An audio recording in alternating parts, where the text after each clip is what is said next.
Perkenalkan, nama saya Immanuel Valentino Tapia dari grup C semester 3 Prodi PAK. Saya mahasiswa dari IAKN Tarutu. Di video saya ini, saya akan menjelaskan apa itu landasan pendidikan. Ya, yang pertama landasan pendidikan. Landasan pendidikan adalah suatu tumpuan dasar atau asas konseptual yang melindungi pendidikan secara keseluruhan. Nah, landasan pendidikan ini biasanya dikaitkan dengan manusia, karena manusia itu adalah sebagai makhluk sosial, sebagai makhluk yang membutuhkan pendidikan. Nah, dalam situasi seperti ini, landasan pendidikan itu sangat penting supaya kita tahu mana acuan kita untuk melakukan start untuk ke selanjutnya. Ya, yang selanjutnya saya akan menjelaskan asas Tutwuri Handayani.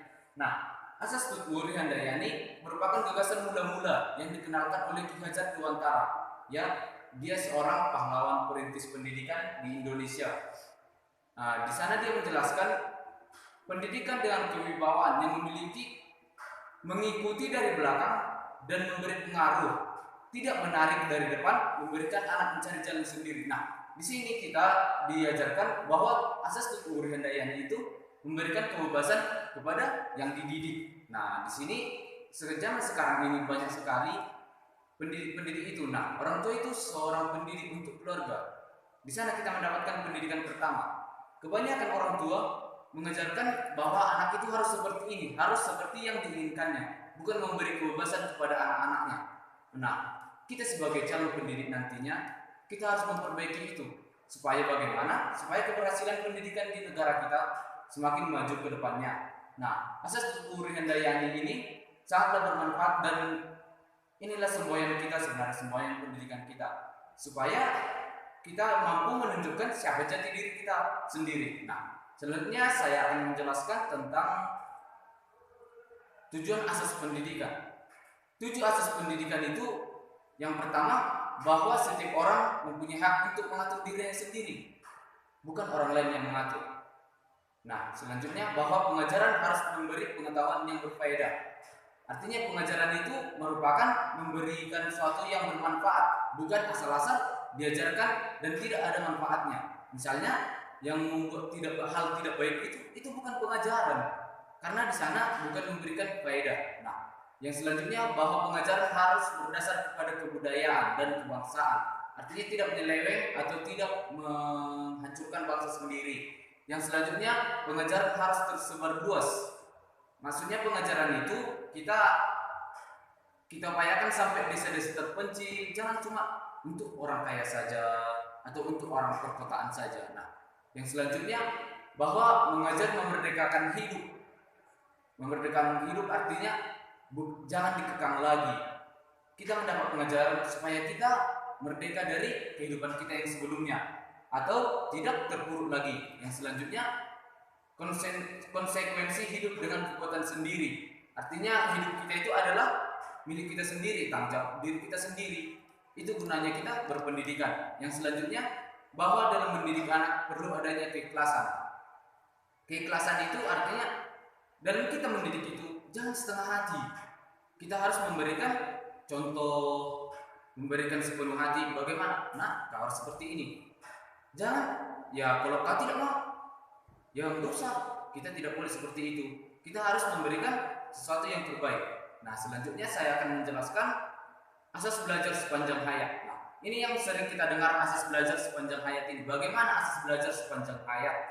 Artinya kita belajar dari mulai bayi sampai tua nantinya, bukan seperti ini. Jenjang pendidikan formal itu kan dari SD, SMP, SMA, dan mahasiswa S2, S3 dan lain sebagainya. Di sana kita setelah selesai kita menamatkan semuanya, bahkan sampai guru besar atau profesor, kita juga memerlukan yang namanya pendidikan. Pendidikan menerima hari tua juga itu salah satu pendidikan juga. Kita harus mengetahui bahwa asas belajar sepanjang masa itu long life education. Sepanjang kita hidup di dunia ini kita harus belajar. Nah, di sana bertujuan untuk memberi perubahan supaya kita puas akan hidup kita. Ya, selanjutnya saya akan menjelaskan asas kemandirian belajar.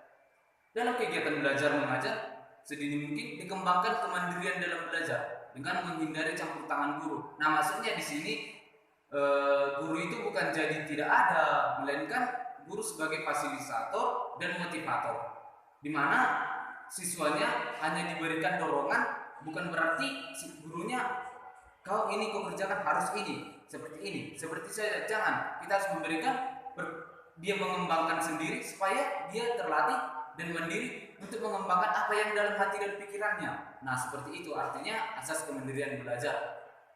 Yang selanjutnya, kegiatan belajar dalam mengembangkan kemandirian. Nah, yang saya temukan dari media-media bahwa kegiatan yang mampu mengembangkan kemandirian itu salah satunya mengembangkan proses belajar mengajar yang demokratis. Artinya seperti ini,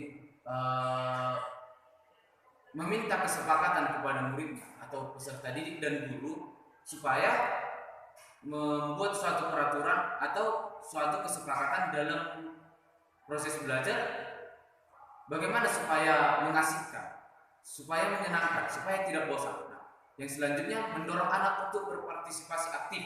Nah, di sini dalam kurikulum 2013 siswa didorong aktif. Yang saya ketahui, siswa didorong aktif di sana bahwa siswa itulah yang harusnya mencari ilmu pengetahuan itu dan lebih mementingkan samanya lah paling penting. Artinya bukan jadi guru, kamu sini, kamu harus belajar ini. Tidak seperti itu lagi.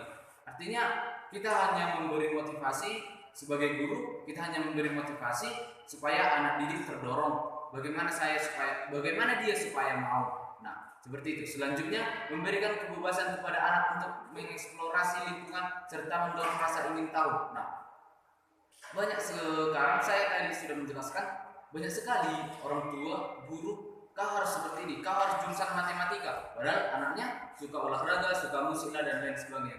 Di sana mereka jadi kaku dan tidak dapat lagi memberikan pendapatnya, atau dia akan berkembang tidak sesuai dengan keinginannya sendiri, tidak jadi dirinya sendiri. Nah, yang keempat, penerimaan positif tanpa syarat kelebihan dan kekurangan anak. Artinya di sini bagaimanapun anak didik itu, guru harus menerimanya. Saya pernah mengalami kasus seperti ini. Jujur saya tidak mengerti bahasa Inggris, sangat susah. Sekarang sikit-sikit gak bisa. Nah, sewaktu saya SMA, ada guru saya, memang dia pintar bahasa Inggris. Dia memaksakan saya supaya kau harus seperti ini. Kau kenapa enggak habis? Seharusnya kau tidak di sini, enggak tahu bahasa Inggris. Nah, sebenarnya pendidikan itu kan untuk memajukan, bukan menjatuhkan anak didik supaya bagaimana ya? Supaya jangan mentalnya down lah. Nah, di sini itu salah satu contoh kasus yang tidak pantas untuk ditiru. Nah, selanjutnya menjalin hubungan yang harmonis dan akrab dengan anak. Nah, menjalin hubungan itu artinya seperti ini, chemistry, suatu hubungan yang sangat dekat. Karena dengan dekat itu, pendidikan itu atau proses mengajar itu kepada anak sangat mudah diterima jika memiliki hubungan yang dekat. Nah, dari sinilah menjalin hubungan yang harmonis dan akrab dengan anak itu sangatlah penting dalam pendidikan. Sekian hasil video saya. Jika ada kekurangan mohon dimaklumi. Terima kasih. Shalom.